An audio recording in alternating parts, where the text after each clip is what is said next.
నమస్కారం. టీసీఎన్ న్యూస్కి స్వాగతం. ముందుగా ముఖ్యాంశాలు. ఓటరు సవరణ ప్రక్రియలో భాగంగా జారీ చేస్తున్న నోటీసులపై ఎవరూ కంగారు పడవద్దు. భీమవరంలో ప్రజలకు సూచించిన పశ్చిమ గోదావరి జిల్లా కలెక్టర్ నాగరాణి.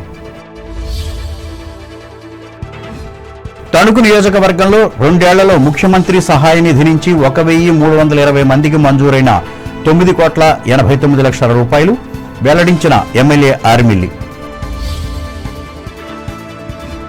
తణుకులో ఘనంగా తొలి ముఖ్యమంత్రి టంగుటూరి ప్రకాశం పంతులు జయంతి వేడుకలు, విగ్రహాలకు చిత్రపటాలకు పూలమాలలు వేసి నివాళులర్పించిన వివిధ రంగాల ప్రముఖులు.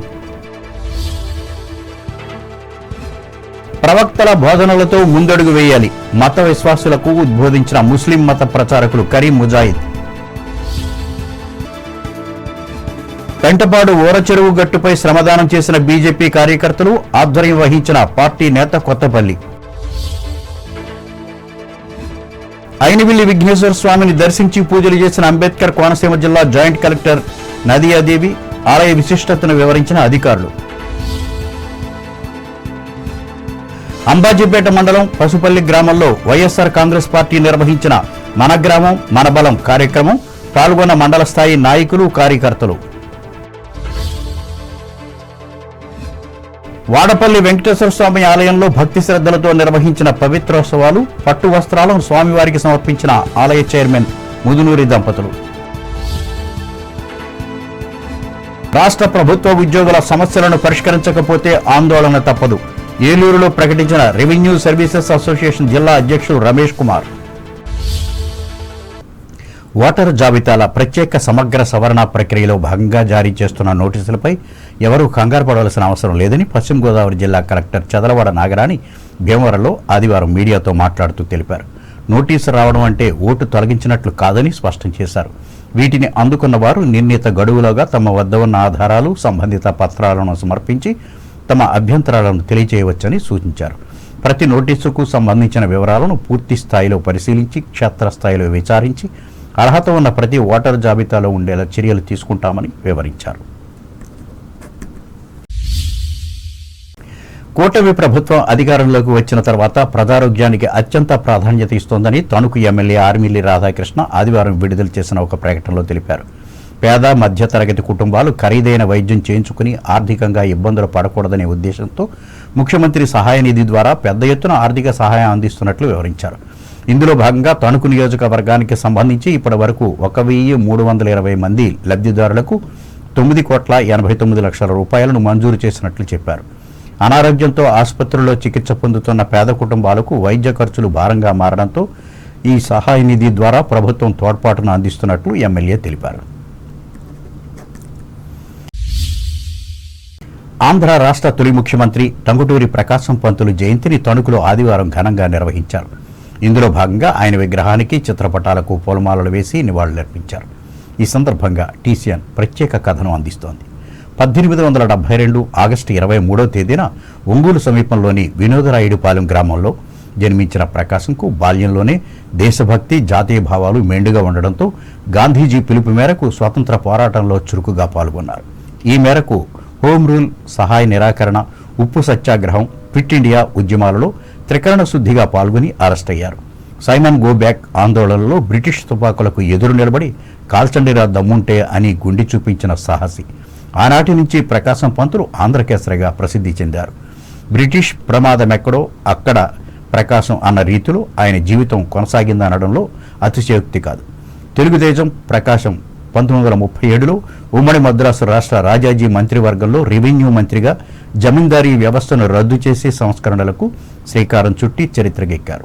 అనంతరం 1953లో ఆంధ్ర రాష్ట్రానికి మొదటిసారిగా జరిగిన ఎన్నికల్లో గెలుపొంది తొలి ముఖ్యమంత్రి బాధ్యతలను నిర్వహించి ఆదర్శవంతమైన పరిపాలన అందించారు. అవినీతికి, అక్రమాలకు తావు లేకుండా ఆయన పరిపాలన సాగింది. ప్రకాశం పంతులు న్యాయవాదిగా సంపాదించిన డబ్బును స్వాతంత్ర ఉద్యమానికి, ముఖ్యంగా ఇంగ్లీష్, తెలుగు, తమిళ భాషలలో నడిపిన స్వరాజ్య పత్రిక నిర్వహణకు ఖర్చు చేయడంతో 1957లో మరణించే నాటికి చిల్లిగవ్వ కూడా లేదు. రాష్ట్రానికి ముఖ్యమంత్రిగా పనిచేసినప్పటికీ సొంత ఇళ్లు సమకూర్చుకొని మహోన్నత వ్యక్తిగా చరిత్రకెక్కారు. ఈ గొప్ప ఆదర్శమూర్తి జ్ఞాపకార్థం 1972లో ఆయన జన్మించిన ప్రాంతానికి ప్రకాశం జిల్లాగా పేరు పెట్టి గౌరవించారు. ఈ గొప్ప వ్యక్తి న్యాయవాదిగా తణుకు కోర్టులో కొన్ని కేసులను వాదించడంతో ఈయనకు తణుకుకు అవినాభావ సంబంధం ఏర్పడింది. ఈ నేపథ్యంలోనే ఆయన జయంతిని క్రమం తప్పకుండా నిర్వహిస్తున్నారు. ఇందులో భాగంగా పట్టణానికి చెందిన వివిధ రంగాల ప్రతినిధులు ప్రకాశం పంతులు జయంతిని ప్రత్యేకంగా నిర్వహించి వైఎస్ఆర్ పార్కులోని ఆయన విగ్రహానికి పూలమాలలు వేసి అంజలి ఘటించారు. ఈ సందర్భంగా రోటరీ క్లబ్ అసిస్టెంట్ గవర్నర్ ఆనందం మస్తానరావు మాట్లాడుతూ అన్ని తరాలకు ఆదర్శంగా ఉండే టంగుటూరి జీవిత విశేషాలను నేటి తరం యువత తెలుసుకోవాల్సిన అవసరం ఉందన్నారు.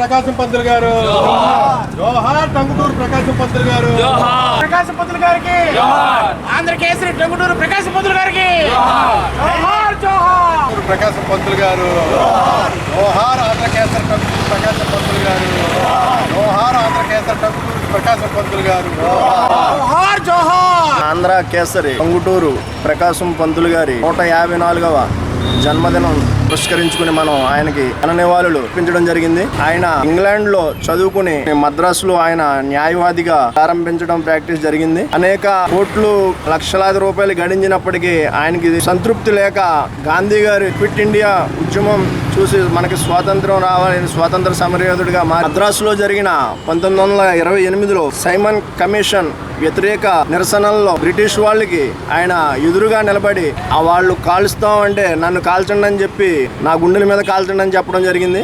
మరి ఆయనకి ఆంధ్ర కేసరిగా బిరుదు ఇవ్వడం జరిగింది. మద్రాసు ఉమ్మడి ఆంధ్రాగా ఉన్నప్పుడు కూడా ఆయన ముఖ్యమంత్రి చేయడం జరిగింది.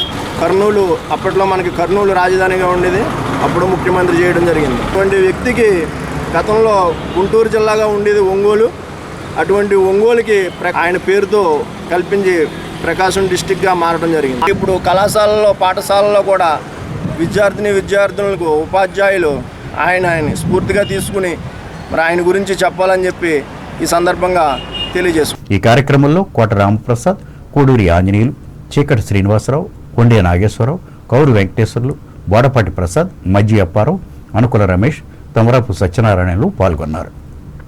అలాగే సాహితీ సామ్రాజ్యం ఆధ్వర్యంలో పామర్తివారి గుడి సమీపంలో ఉన్న సత్యనారాయణ నర్సింగ్ హోమ్ ఆవరణలో నిర్వహించిన జయంతి సభలో జనరల్ వైద్య నిపుణులు డాక్టర్ వేగేశ్వర సత్యనారాయణరాజు, డాక్టర్ భూపతిరాజు రమేష్ చంద్రబాబులు పాల్గొని టంగుటూరి ప్రకాశం పంతులు రాష్ట్రానికి అందించిన సేవలను వివరించారు.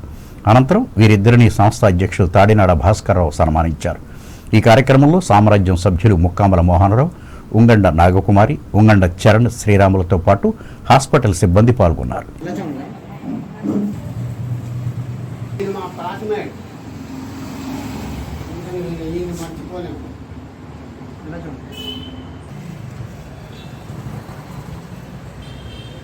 ఇంకా కాంగ్రెస్ పార్టీ ఆధ్వర్యంలో టంగుటూరి విగ్రహానికి పూలమాలలు వేసి జేజేలు పలికారు.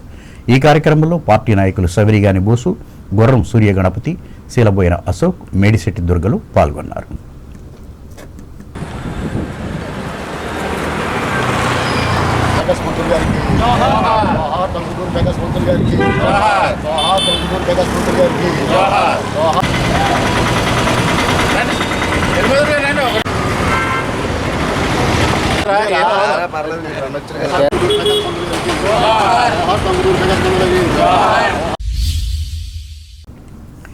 Tanuku senior citizen welfare association, Nisha ఫౌండేషన్ల సంయుక్త ఆధ్వర్యంలో ప్రతి ఆదివారం అనారోగ్య వృద్ధుల ఇళ్లకు వెళ్లి నిర్వహిస్తున్న ఉచిత వైద్య సేవలు ఈ వారం కూడా కొనసాగాయి. ఈ మేరకు ప్రముఖ నేత్ర వైద్య నిపుణులు హుస్సేన్ అహ్మద్ సంచార శకటం ద్వారా పట్టణంలోని వివిధ ప్రాంతాల్లో పర్యటించి 5 వృద్ధులను పరీక్షించి సూచనలు, సలహాలు ఇచ్చారు. అలాగే నల్లజర్ల వెంకటేశ్వరరావు సహకారంతో మందులను కూడా ఉచితంగా అందజేశారు. ఈ అరుదైన ఆదర్శ సేవా కార్యక్రమానికి అసోసియేషన్ కోశాధికారి అర్జీ భాస్కర్రావు, నర్సింగ్ సిబ్బంది సహకరించారు. కాగా ఈ ఉచిత వైద్య సేవలను కోరుకునే వారు స్వయంగా కానీ 9985343530 లేదా 9059290717 సెల్ నంబర్కు ఒకరోజు ముందు తెలియచేయాలని సంస్థ కోశాధికారి కోరారు. దైవ ప్రవక్త చెప్పిన విషయాలను ఆచరించే వారికి మేలు చేకూరగలదని తాడేపల్లిగూడానికి చెందిన ముస్లిం మత ప్రచారకులు అబ్దుల్ కరీం ముజాయిద్ తెలిపారు. తణుకు వేల్పూర్ రోడ్లోని హనఫీపేట మసీదులో ఆదివారం నిర్వహించిన ఆధ్యాత్మిక సభలో ఆయన ముఖ్య అతిథిగా పాల్గొని మాట్లాడారు. లక్ష్యం కొరకు మానవుణ్ణి సృష్టించడం జరిగింది. మనిషి భూమిపై నిర్వహించవలసినటువంటి కార్యక్రమం ఏమిటి, ఏ విధమైన జీవిత విధానాన్ని కలిగి ఉండాలి అనే విషయాన్ని మానవునికి తెలపడానికి, తెలియజేయడానికి దైవం ప్రవక్తలను పంపేటటువంటి మొట్టమొదటి మానవుడు ఆదం అలైహిస్సలాం వారిని తన ప్రవక్తగా, మొదటి మానవుడే దైవ ప్రవక్తగా దైవం పుట్టింపజేశాడు. మొదటి రసూల్, నబీ, ప్రవక్తలు, మార్గదర్శకులు, ఋషులు ఈ ప్రపంచంలో ప్రతి నేలపై, ప్రతి ప్రాంతంలో ఎక్కడెక్కడైతే మానవాళి విస్తరిస్తూ పోయిందో ప్రతి ప్రాంతంలో దైవం మానవుణ్ణి, మానవ జీవిత లక్ష్యాన్ని, ప్రపంచంలో మానవుడు ఏ విధంగా జీవితం గడపాలి, ఏ విధమైనటువంటి విలువలతో జీవితం గడపాలి, ఈ జీవితం యొక్క వాస్తవికత ఏమిటి, మరణించిన తరువాత రాబోయేటటువంటి జీవితం ఏమిటి, ఆ జీవితం యొక్క వాస్తవికత ఏమిటి, అక్కడ సాఫల్యం ఎవరికి లభిస్తుంది, వైఫల్యం ఎవరికి లభిస్తుంది, ఎవరు దైవ అనుగ్రహానికి పాత్రులవుతారు, ఎవరు దైవ ఆగ్రహంలో పట్టుకోబడతారు అనే విషయాలు ఈ ప్రవక్తల ద్వారా మానవాళికి ఎల్ల వేళలా దైవం తెలియజేస్తూ వచ్చారు.